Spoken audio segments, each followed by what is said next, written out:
নমস্কার বন্ধুরা, তো আমরা এখন এসেছি আজ মকর সংক্রান্তি, ওই জন্য আছে গঙ্গার ঘাটে এসেছি গঙ্গার স্নান গঙ্গার দর্শন করার জন্য গঙ্গা দেবীকে।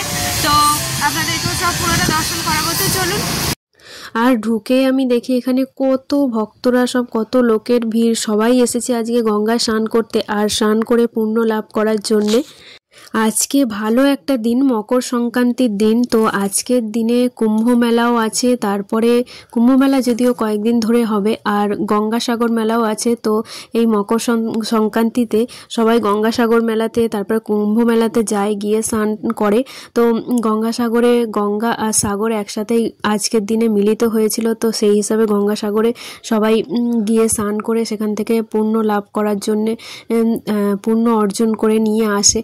আর নিজেদের যত পাপ থাকে সেগুলো সব এই গঙ্গা স্নানের মাধ্যমে সব ধুয়ে যায়। তো গঙ্গা দেবী এতটাই নিজে পবিত্র যে সকলের পাপ তিনি নিজে গ্রহণ করে নেয়, নিয়ে তাও তিনি সব সময়ই পবিত্র থাকেন।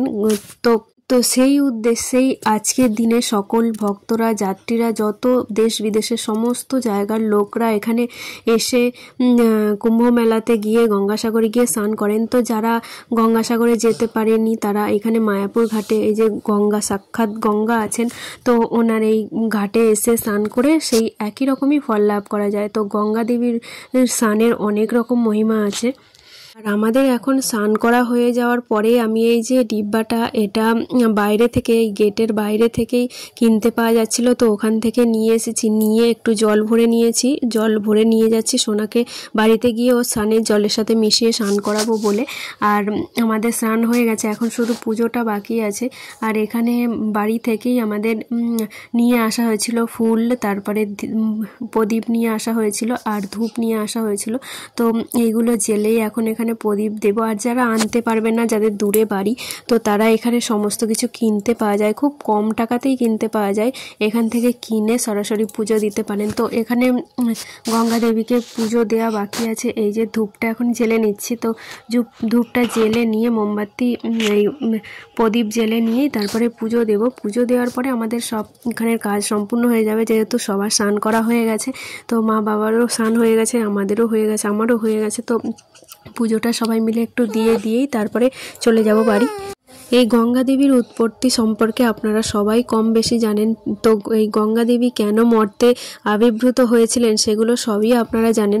তবুও আমি একটু সংক্ষেপে বলি। ভগীরথ নিজের পূর্বপুরুষদের উদ্ধার করার জন্যে এই গঙ্গা দেবীকে অনেক কঠোর তপস্যা করে, অনেক বছর ধরে তপস্যা করেছিলেন। তো করে তিনি এই গঙ্গা দেবীকে মর্তে আনিয়েছিলেন। আর এই মর্তে আগমনের সাথে সাথেই যত পূর্বপুরুষ ছিলেন ভগীরথের, সবাই কিন্তু এক এক করে গঙ্গার স্পর্শেই উদ্ধার হয়ে গিয়েছিলেন। তো গঙ্গা দেবীর এতই মহিমা, তো ওনারকে স্পর্শ করলেই তাতেই তিনি সমস্ত পাপ নষ্ট হয়ে যায়। তো ওনার এই গঙ্গার জলের মাধ্যম দিয়েই সমস্ত পাপ উনি ধুয়ে দেন। এই গঙ্গা মাতাকে দর্শন করলে এবং স্পর্শ করলে এবং স্নান করলে সমস্ত পাপ ধুয়ে যায়। তো এই জন্যেই গঙ্গাসাগর, তারপরে কুম্ভ মেলায় এত লক্ষ লক্ষ কোটি কোটি লোক যাচ্ছে ওখানে গিয়ে শুধুমাত্র স্নান করার জন্যে। আর যারা সবাই তো সবসময় গঙ্গাসাগর কুম্ভ মেলাতে যেতে পারে না, তো এখানে যারা আমরা মায়াপুরে আছি, তো মায়াপুরবাসীরা এই দিক থেকে নয়, সমস্ত দিক থেকে খুব ভাগ্যবান বলা যাবে।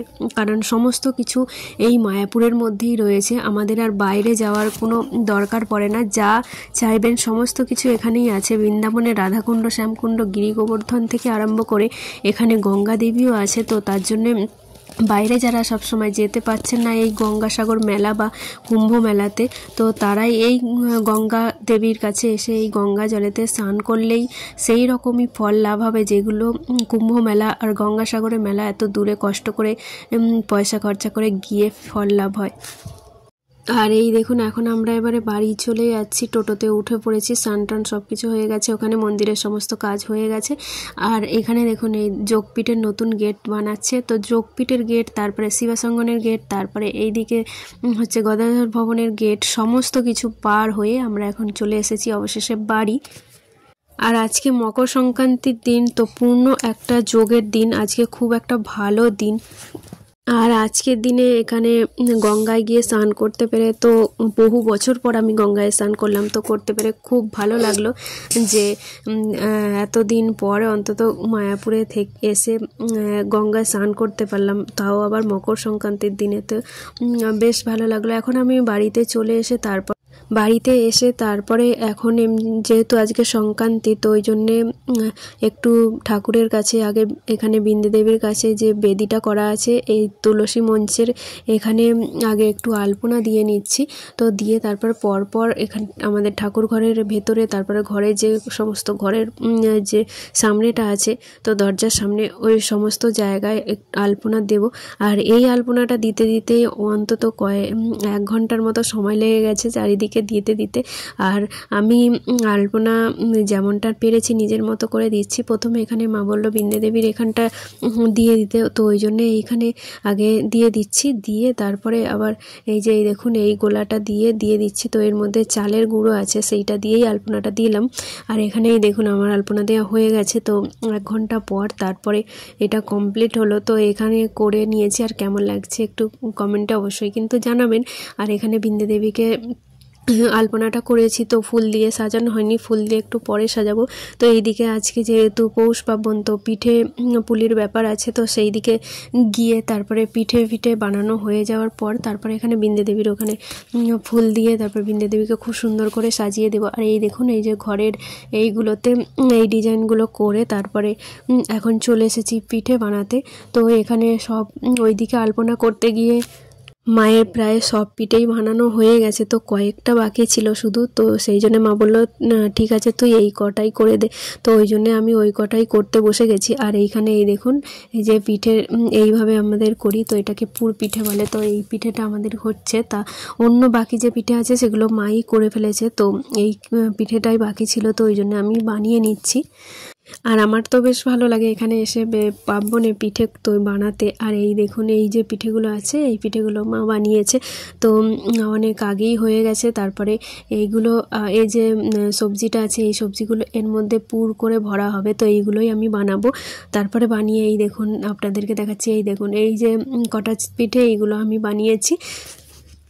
ছোটোবেলায় এরকম যখন পিঠে হতো, সেই পিঠের দিনে আমাদের মনে আছে এখনও যে খুব আনন্দ হতো যে কখন পিঠে হবে, কখন ভোগ দেবে ঠাকুরের, তারপরে খাবো। তো খুব মনে একটা আনন্দ হতো তো সেই রকম একটা ফিলিংস এখনও অল্প কাজ করে।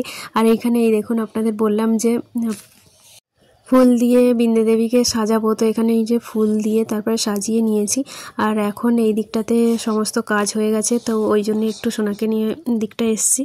আর আমি ভাজা পিঠে অতটা পছন্দ করি না, ওই জন্য একটা নিয়েছি। আর এইদিকে এই যে পিঠে